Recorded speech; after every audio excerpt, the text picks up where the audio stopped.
guys, yeah, it's a beautiful weekend here in Lagos, Nigeria, and the week outlook for XAUUSD gold is what we're going to be doing right now.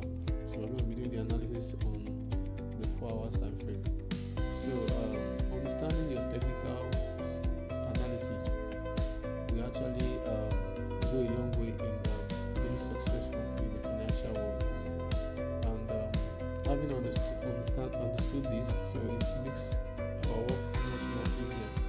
Now, I'm not going to be going from the daily time frame or what we call the daily time frame, because already everybody knows that gold has been in an uptrend. Let's know that. So if I switch to the daily time frame and the weekly time frame, it's going to be showing us that we are in the buy market in XAUUSD, that the market is in an uptrend. So there's no doubt about that. Now, right now, in the 4 hours time frame, I've got these 3 reactions on my trend line. Can you see that? I have the first reaction, I have the second reaction, and the third reaction actually broke it and came back to test this support level, which happens to be a demand zone that has happened multiple times in the past if you look at it to the left. So that's why it reacted to that support zone, and we had a demand zone that shot the price up higher and came back to retest this same trend line. Now we are surging high to a new level. This price we are seeing here is 30,440, and we're expecting that the highest all-time high of gold, which is 3,500, is going to be met this week. Don't mind you, the market could do what it wants to do, but we are just doing our own analysis based on technicals. Now looking at this, we have a reaction on this zone, and what we're going to be expecting is that we have a kind of little bit retracement down to this level, then the price now begins to roll up higher if everything, all things being equal. So that is it. So that is it for XAUUSD. So for GBPJPY, I'm going to start with let me start with the monthly time frame. So although we do know that for the past 3 years, or more than that, GBPJPY has also been in an uptrend. So let me go to the 4 hours so that we will not be wasting much time, so that this video is not going to get much more longer than expected.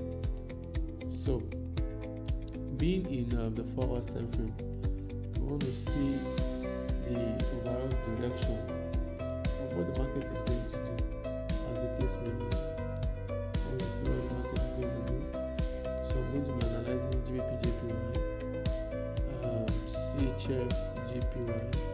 Let me just say, okay, let me start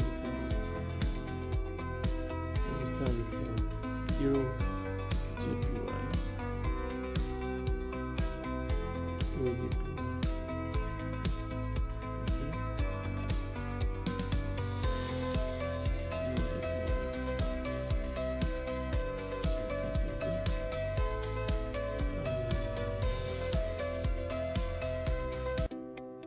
Let me cancel this and do this again.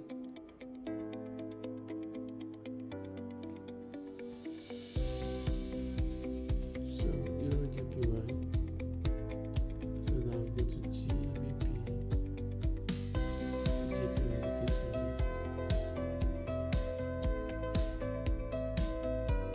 So while that is trying to load up, let's just go to 4 hours time frame of Euro JPY before we go to GBPJPY. So this is the 4 hours time frame, and what that means is that we've tinted like candles. Every candle signifies 4 hours price action.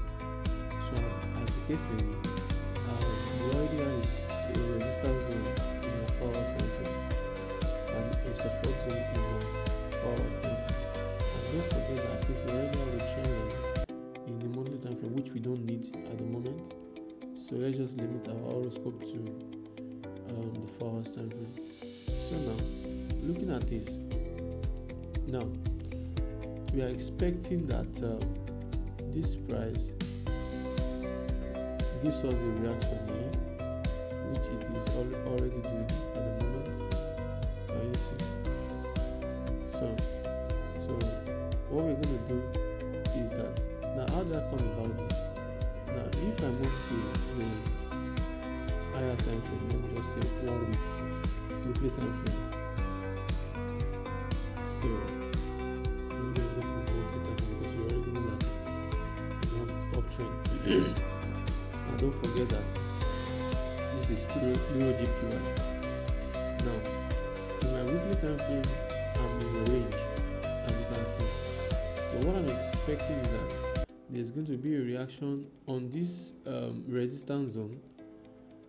It's either it goes back to the to this support zone, or probably it breaks to the other side. But what is actually visible right now, if you switch to the daily time frame, because we need to see what the clear picture is saying. We need to get a clear picture of what the market is doing before we make our own decision. Though it's an uptrend, and don't forget that this level has been rejected multiple times in the past. So obviously it's still going to do that. So I'm not just going to expect that it's going to break it easily. There's going to be a reaction. Possibly it reverses back, then start to give us a buy, maybe later in the week. But then it's still going to, the first thing it needs to do is to drop down, to give us what we call a sell, to react on that resistance line. Okay.